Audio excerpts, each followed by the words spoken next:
Welcome back, everyone. Oregon Football with Chip Kelly. Hope you're enjoying the show. Great, exciting highlight package there to show you. It was seen all over the country. We figured out the Duck had to do 506 push-ups when you added 7 plus 14 plus 21 plus 28. I mean, that's a big day for the Duck. And I think they said there would be no math either, so he got really confused. He did get confused. He's actually become a big star. ESPN's going to put him on all their morning shows tomorrow and go through it. I mean, I hope the Duck's fit enough to be able to handle it. I mean, well, I'll tell you what. I don't know if anybody knows this. We came up the tunnel at halftime, and he was sprawled out against the wall. The headgear was off. He was sweating bullets, and I felt bad for him walking up the tunnel at halftime. That's great. Well, Tennessee coming up probably going to be a little bit different, Coach. This is an SEC defense.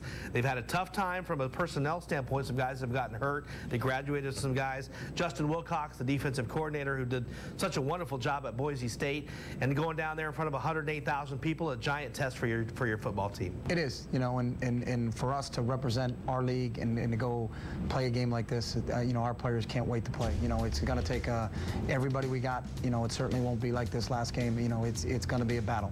But we relish playing in these opportunities. Playing in front of 108,000 fans in the middle of the South is going to be an awesome experience for our players, and they can't wait to play it. Yeah, Coach, you look at Tennessee, SEC football, I mean, they've been strong forever and ever, and just because of a few things that have happened here and there, a change in the coach, doesn't mean they're still not a very, very good team, does it? No, I watched them on film. They played Tennessee Martin and won 50-0. You know, they kind of had the same type of tune-up that we had, and we're expecting the best. You know, that team was a winning ball club last year in the SEC, which is one of the toughest divisions to play in, and they've got some talented players. I think it's a matter of gelling. The young quarterback that they got, Matt Sims, I know him real well. He's an East Coast kid, went to Don Bosco Prep in New Jersey, and then started his career at Louisville. Went to junior college in California last year and is now in there, and he's a really good player. You know, his dad's Phil Sims, who played for the Giants. His brother Chris played for Texas, so it's in the bloodlines, and we expect a heck of a game. So it's really what college football is all about. We've been waiting for this game for a while. We didn't talk about it because we had to open up in New Mexico, and our guys did a great job of staying focused in week one. But, you know, everybody knows that this is the matchup that we've been waiting for. And Coach, one of your coaches from last year's staff, obviously, now with Tennessee as well, Peter Sirmon. Yeah, Peter did a great job for us, one of the all-time great players here, and actually played for the Tennessee Titans in his professional career, and real good friends with Justin, another former Duck, and, you know, it would be good to see Pete, and we're excited to get a chance to go visit with those guys, but, you know we got a game to play, and we're excited to play it.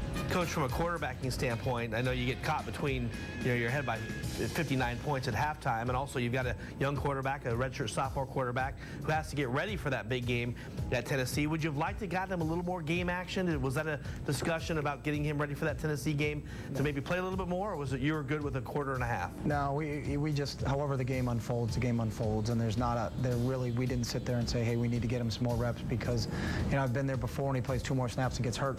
You know, and geez, did we leave him in too long? But I really wanted to get Nate some quality work.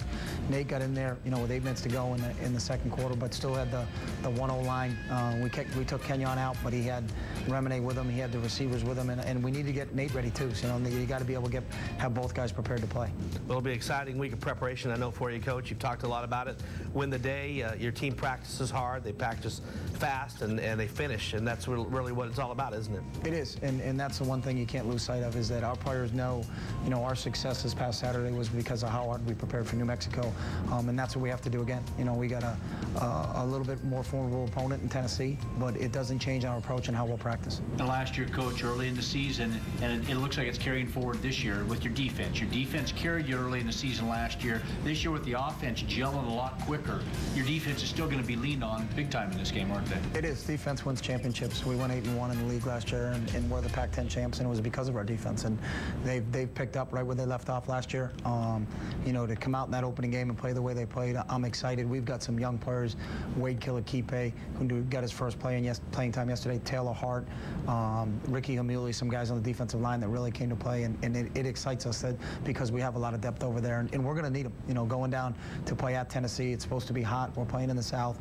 You know, we're going to have to play. Everybody that travels is going to play, and that's a good thing because we really like our depth, and that's one of the strengths of this football team. Well, the Ducks Ducks on center stage, that's for sure. National television, one of the games of the week in all of college football. The Oregon Ducks, a top 10 team, no question about it, going to the SEC. Pac-10 against the SEC. Last time the Ducks went down there was at Mississippi State.